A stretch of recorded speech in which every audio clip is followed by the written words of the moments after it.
Hello YouTube, j'espère que vous allez bien. Alors aujourd'hui, je voulais faire une petite vidéo concernant ce qui vient de se passer au sujet du Dalai Lama.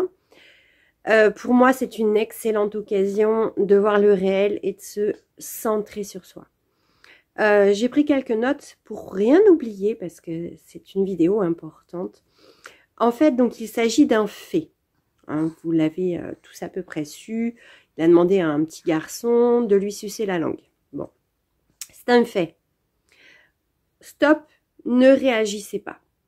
On ne diffracte rien du tout. On garde son énergie. On ne réagit pas, on se pose. Très bien. Sachez que nous avons eu d'autres révélations et qu'il va y en avoir de plus en plus de ce type, puisque maintenant, on est prêt à tout encaisser. Oui, vous inquiétez pas, pour être tranquille, j'allaite le bébé. Tout va bien. Alors, eh bien, bizarrement, on a l'information durant la semaine sainte, donc Carême, Pâques, c'est aussi le Ramadan, et c'est aussi le Songkran, qui est le nouvel an bouddhiste. C'était juste après Pâques.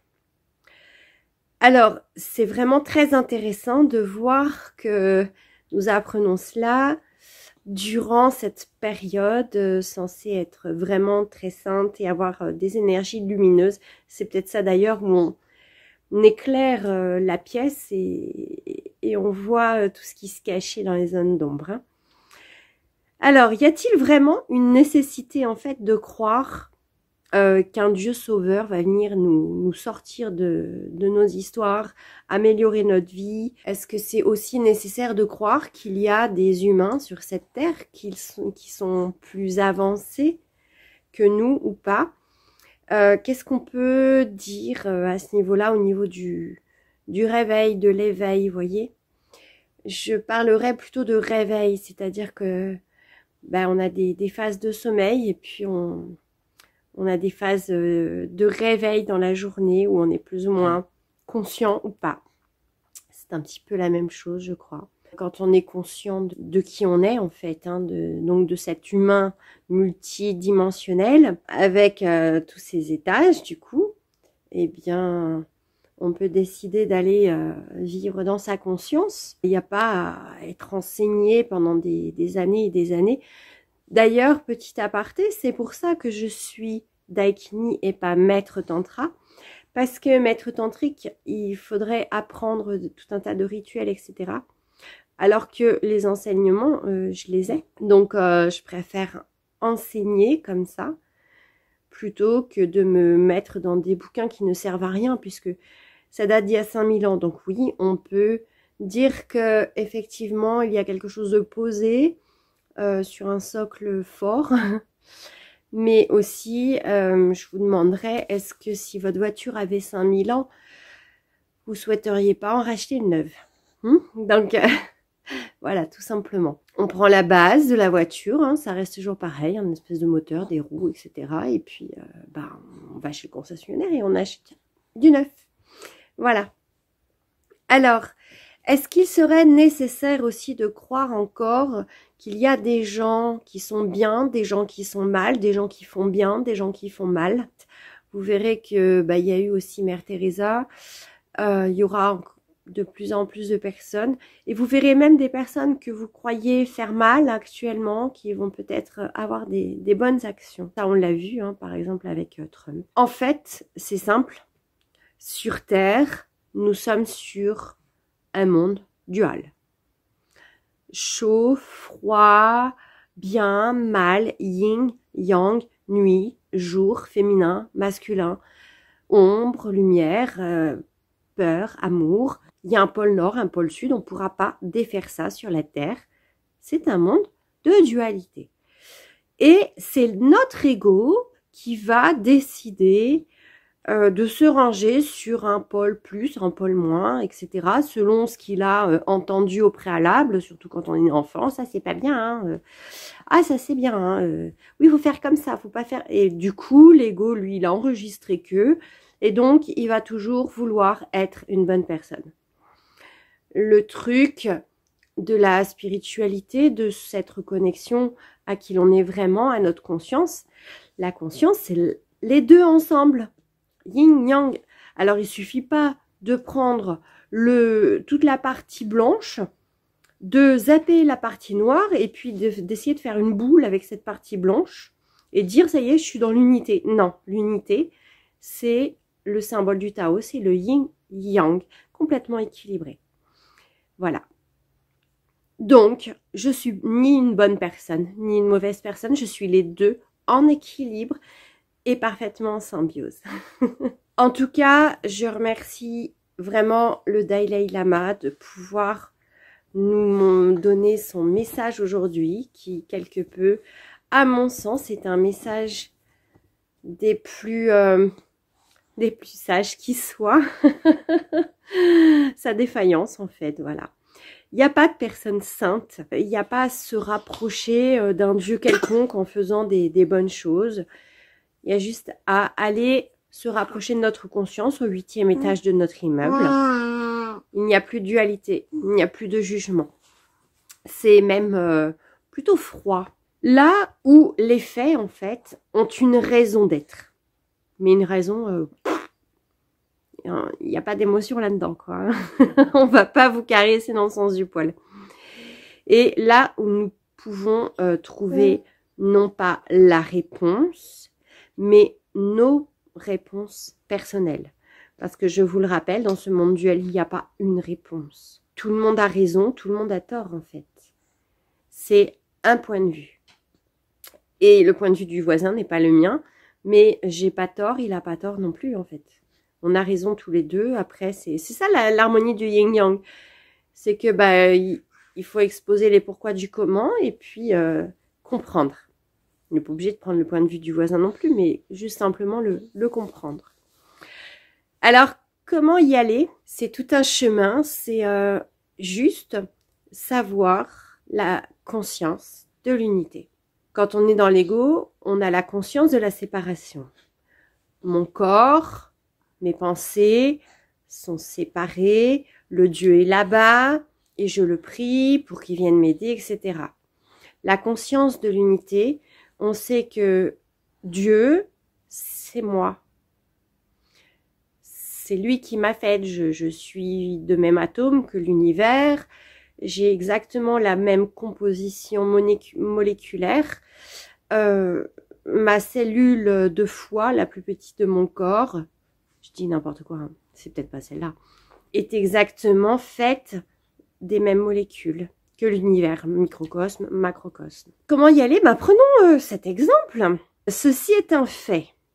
Le Dalai Lama, bien sûr. Et pour bien appuyer donc sur notre réactivité, oh mon Dieu, vous voyez, c'est réactivité, quoi, de l'ego uniquement, c'est l'homme saint, mondialement reconnu, 87 ans de sagesse, un enseignant, etc. Donc stop, tout ça c'est pas le réel. Prenons un instant, on va respirer et on va commencer à se centrer, à ressentir quelles émotions cela fait émerger chez toi. Des mémoires de viol, de soumission, de déni, d'oubli de qui tu es, d'injustice, je peux pas me fier à quelqu'un. Ok, génial. Donc, vis toutes ces émotions. Hurle, pleure, vis-les dans ton corps, tremble, voilà. Vis-les dans ton corps, frappe dans un coussin. Mais pas de réactivité. Pourquoi? Pas de réactivité de l'ego, pas de jugement, car finalement, on ne sait pas ce qui est derrière tout ça. On ne sait pas ce qui joue là-dedans et surtout, on ne diffracte pas. Alors, désolée, j'ai été interrompue. Je vais reprendre, mais du coup, je sais plus où on en était. Je disais que on ne sait pas ce qui se joue derrière. Il y a tout un tas de choses dont on ne sait pas. Et en tout cas, la simple chose, c'est, comme je disais au départ, on ne diffracte pas. Mais on revit la déchirure de son âme. J'expliquerai la descente de la conscience dans le corps physique. Mais en fait, il y a eu plusieurs déchirures de séparation.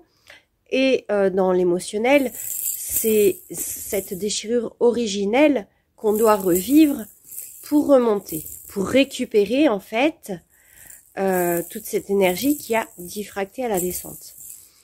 Donc, eh bien là, c'est une occasion de transmuter pour toi, premièrement, de revivre cette déchirure, et puis aussi pour ce petit garçon, sa famille, etc.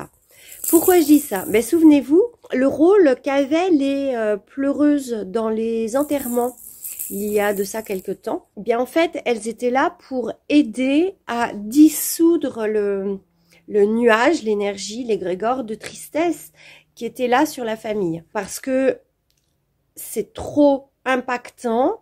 Y en a qui volent en éclats à la mort de quelqu'un. Et pour aider, pour dissoudre ce nuage de tristesse, c'est aider par d'autres personnes. On est tous connectés. Vous pleurez pour quelqu'un, il va se sentir soulagé, je vous assure. Bien se recentrer dans qu'est-ce que je ressens et vivre absolument toutes ces émotions. Maintenant, posons-nous quelques autres questions. Est-ce que penser que quelqu'un est mieux que nous est intelligent? Vrai ou pas? Est-ce que penser qu'il y a des élus? Pourquoi il y aurait des humains élus? On est tous pareils. On est tous des étincelles de Dieu. La seule chose qui nous diffère, c'est est-ce qu'on dépasse et on transmute l'ego ou pas? Est-ce qu'on revient à notre conscience ou pas? Donc, il y en a qui y arrivent. Moi, on m'a demandé comment j'avais fait. Bah, j'ai juste eu une vie de merde. Comme beaucoup, hein. Sauf que j'ai pas voulu croire que je devais vivre ça. Il fallait que je trouve pourquoi il y en a qui vivent des vies heureuses et pas moi. Il fallait que je trouve la réponse, il fallait que je trouve le pourquoi. Voilà pourquoi j'ai cherché en fait. J'étais pas d'accord avec ça. Chacun est là pour être dans sa conscience, pour être créateur. Et non, c'est bien nous qui créons notre vie, c'est tout. Et même d'ailleurs, si on est inconscient, on crée sa vie. Quelqu'un qui depuis petit dit je vais être une star, je vais être une star, je vais être une star, et il persévère dans son art, il va finir par l'être, même s'il n'est pas conscient, etc. Mais il vibre tellement ça qu'il voit bien qu'il est créateur en fait de sa vie. Et puis pour terminer, voir qu'on peut se fier à personne. Même ce qu'on dit, sa divine sainteté, oui, allez, mes fesses, on se fie à personne d'autre qu'à soi-même. Voilà, il n'y a personne qui nous sauvera. Sauvons-nous nous-mêmes. Aide-toi, le ciel t'aidera. En gros, c'est ça. Même si tu as rampé toute ta vie à ses pieds, si tu as fait des sacrifices, etc., etc. Alors, arrête de te sacrifier et priorise-toi. Le non-jugement, la non-dualité. Voilà, le retour à la conscience. À chaque fois, on arrête d'être dans la réactivité, on vit ses émotions et on pose des questions sur l'intelligence de tout ça. Alors, une dernière petite chose aussi, le Dalai Lama, il s'est fait posséder par des entités, lui aussi, autant saint qu'il est, sans s'en apercevoir en plus, pendant quelques secondes. Et ces entités sont super contentes parce que finalement ça forme un gros égrégore mondial avec des gens qui sont en réactivité pour les nourrir. Personnellement, je ne veux pas nourrir une entité. Voilà, je vous dis à bientôt, au revoir.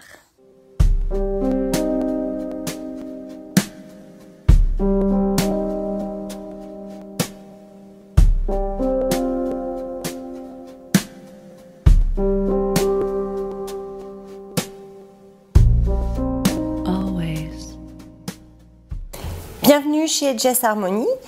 Je suis votre initiatrice tantrique depuis 2011. Je vous aide à vous reconnecter à vous-même par la voie tantrique et la sexualité sacrée. Pour recevoir mes vidéos régulièrement, n'hésitez pas à vous abonner à ma chaîne.